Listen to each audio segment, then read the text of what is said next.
एक रात भाग दिन में आप सभी लोगों का स्वागत है। अगर चैनल पर नए हो तो वीडियो को लाइक करके चैनल को सब्सक्राइब कर लीजिए। यहाँ जो हो रहा था अगर वो सच है तो मुझे याद क्यों नहीं आ रहा है, और हो सकता है यह सब इतनी रहस्यमय जगह का कोई छल जिसे मुझे समझ नहीं आ रहा था। इतना सोचने पर मेरा सर चकराने लगा और चारों तरफ मुझे उस बेबस रिया का केवल मदद की चीख सुनाई दे रही थी। इतने में वो आवाज़ की धुन आवाज़ सुनाई देने लगी। अब मैं उस धुन की तरफ बढ़ता जा रहा था जहाँ से वो आ रही थी। जैसे ही मैं वहाँ पहुँचा तो देखा कि वह धुन हाथ की घड़ी से आ रही थी। उसे देखते ही मुझे कुछ याद आने लगा। मुझे याद आया कि मेरा जन्मदिन पर एक घड़ी रिया ने मुझे दी थी। उस पल जब मेरा जन्मदिन पर आई तो मेरे सभी दोस्तों ने अलग अलग महंगे गिफ्ट लेकर आए थे। ये सब देखकर रिया ने अपना गिफ्ट छुपा लिया और जब मैंने रिया से पूछा तुम मेरे कुछ लेकर आई लेकिन छुपा क्यों रही हो, फिर उसने वो घड़ी निकाल कर मेरे दोस्तों ने कहा यार तू जो पहना है ना वही सबसे अच्छा, रिया ने जो दी है वो एक 3rd क्लास का घड़ी है। ऐसे वो सभी रिया का मजाक बना रहे थे, लेकिन मैंने रिया से वह घड़ी ली और अपने हाथ में पहन ली। जैसे ही उसमें रात के 8 बजे वैसे ही उसमें धुन बजने लगती है। उसमें बताता है कि जब भी कोई घटना पूरा होता है तो वह धुन शुरू हो जाती है कुछ देर के लिए। जब मुझे याद आया कि यह सब समझ आ गया कि रिया मेरे करीब आ रही है, लेकिन मुझे यह समझ नहीं आ रहा था कि देखा ये सब कब हुआ और कैसे। इतना सोच रहा था लेकिन जवाब मेरे पास नहीं था। तभी रिया की आत्मा वहाँ जाती है और मेरे करीब आई और कहा कि सिर्फ आप तो मुझे भूल गए जबकि आप मुझे कितना प्यार करते थे। रिया ने कहा आपको सब कुछ याद आएगा, बस आप मेरे बारे में सोच कर देखिए कि हम पहली बार कहाँ मिले थे। रिया जब यह कहा तो मुझे याद आने लगा कि एक बार चारों दोस्त के साथ नए साल की पार्टी बनाने जा रहे थे। हम लोग एक जीप में थे और ड्राइव कर रहे थे। तभी अचानक 2 लड़कियां सामने आ गई। गलती मेरी ही थी, देख नहीं पाया अपने दोस्त की वजह से, लेकिन वो बच गई क्योंकि मैंने लास्ट टाइम में जीप का कंट्रोल कर लिया था। लड़कियां को कुछ नहीं हुआ और उन दोनों में से रिया भी थी जिसे देखता रहा। वो खामोशी खड़ी रही, लेकिन उसकी दोस्त ने बहुत कुछ बोल रही थी, वो सुनाई नहीं दिया। मेरे दोस्त आगे जाने के लिए बोलते रहे लेकिन वो महसूस नहीं हुआ, बस रिया को देखता रहा। रिया ही एक लड़की को खींचती हुई ले गई और जब मेरे दोस्त की आवाज़ आई तो मुझसे कहने लगे कि अबे चल अब यहाँ पिटवाना भी है क्या। मेरे दोस्तों ने कहने लगे रवि ये बात बता, वो लड़की इतना सुना रही थी तूने कोई रिस्पॉन्स नहीं दिया। अब मैंने कहा क्या कहा उसने। मेरे दोस्त बोल रहे अबे यार तूने नहीं सुना। नहीं अबे, जितना हम किसी इतने गाली नहीं देते जितना उसने हमें सुना दी होगी। दोस्त कहने लगे चल ठीक है तुम नहीं सुना, हमने सुनी वही काफ़ी है। और फिर हम क्लब की ओर गए। वहाँ हम सब ने पी ली, लेकिन मेरा दोस्त ने कुछ ज़्यादा पी रखी थी। अब हम वापस घर जा रहे थे कि अचानक वह रिया मिल जाती है और उसे देखते ही मैंने गाड़ी रोक दी। वह डर गई हम लोगों को देखकर। उसे लगा शायद उसकी दोस्त ने हम लोगों को जो गाली दी इसलिए हमने बदला लेने के लिए गाड़ी रोकी, लेकिन उसे क्या पता था कि मैं उसे देखने के लिए गाड़ी रोका था।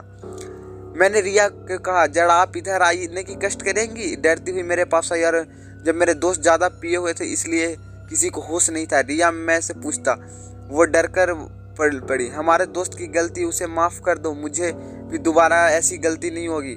मैं गलती की हूँ, मुझे सज़ा मिलेगा। वो डरते हुए पूछने लगी क्या। यह पूछने वक्त उसके होंठ कांपने लग रहे थे। मैं उसी को देखता रहा। रिया कहने लगी मुझे जाना होगा। फिर मैंने कहा कहीं अपनी सज़ा पूरी करके जाओ। रिया कहने लगी सज़ा क्या। मैंने कहा अपना नाम बताने का। यह सुनकर रिया मुस्कुराते रही जाने लगी, लेकिन मैंने कहा नाम बताते जाओ। और फिर उसने जाते जाते नाम बताया, रिया नाम है हमारा। मैं वहाँ से चलने लगा। फिर मुलाकात होगी या नहीं ये भी नहीं सोचने लगा। घर पहुँचते ही मैंने रिया का फेसबुक पर सर्च किया और फेसबुक पर मैंने उसे फ्रेंड रिक्वेस्ट भेजी। काफ़ी देर तक कोई रिस्पॉन्स नहीं मिला। जब अगले दिन सुबह उठा तो सबसे पहले फेसबुक मैंने खोला, मेरी फ्रेंड रिक्वेस्ट को एक्सेप्ट कर लिया है और मुझे इतनी खुशी होने लगी जैसे कि जो मैंने चाहा वो पूरा हो गया हो। फिर मैंने रिया से बात करने लगा। हर छोटी मुलाकात रिया को प्यार काफ़ी गहरा हो चुका था। अब मैंने रिया के बिना रह नहीं सकता। मैंने और रिया ने फैसला लिया कि अब हम एक हो जाएंगे। रिया से मैंने कहा कि अपने डैड से बात करूंगा, चलो मेरे साथ। रिया घबराने लगी। जैसे कहा मैंने डैड मान जाएंगे। मैंने रिया को अपने साथ लेकर डैड के पास गया। डैड के पास गया तो डैड मीटिंग में थे। डैड को पता चला तो उन्होंने मीटिंग कैंसिल कर दी और पास आए। मैंने डैड से कहा कि मैं रिया से प्यार करता हूँ और शादी भी करना चाहता हूँ। मेरे डैड ने कहा कि वो रिया से बात करना चाहते हैं। वो मुझसे कहने लगे सन तुमने तो रिया को जान लिया है, क्या मैं भी रिया से अकेले में बात कर सकता हूँ ताकि मैं भी उसे जान लूँ। मैंने कहा ठीक है आप बात कीजिए। मैंने रिया की तरफ देखा तो बहुत घबरा रही थी। मैंने उसकी तरफ हल्का मुस्कुराया ताकि उसे हिम्मत मिले, लेकिन कुछ देर बाद मैं आया तो रिया जा चुकी थी। मैंने डैड से कहा रिया कहाँ है, तो डैड ने कहा सन रिया को भूल जाओ, रिया तुम्हारे लायक नहीं है। मैंने डैड से कहा अब चाहे कुछ भी हो जाए मैं रिया से ही शादी करूँगा, और यह कहकर वहाँ से चला गया। मैंने रिया से मिलने का उसके होटल गया, लेकिन वहाँ नहीं थी।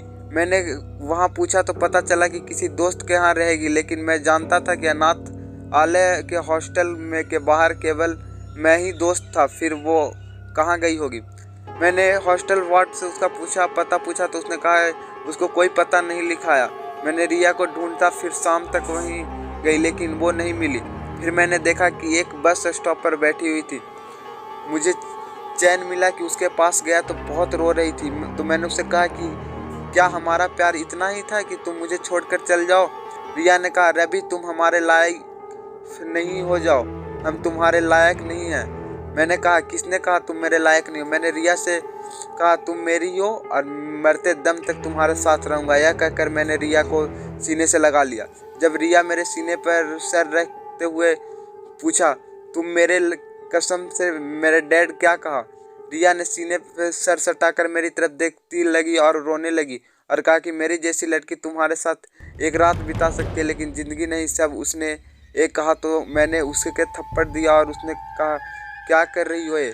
वो रोते हुए मुझसे कहने लगी तुम्हारी डैड ने यही कहा था मुझसे, जब तुम सुन न सको तो मुझे से थप्पड़ मार दिया और मैं वहाँ से चले जाने के अलावा कुछ नहीं कर सकती थी। मैंने रिया से कहा अब हम अलग अपनी दुनिया बनाएंगे जहाँ सिर्फ मैं और तुम और कोई भी नहीं।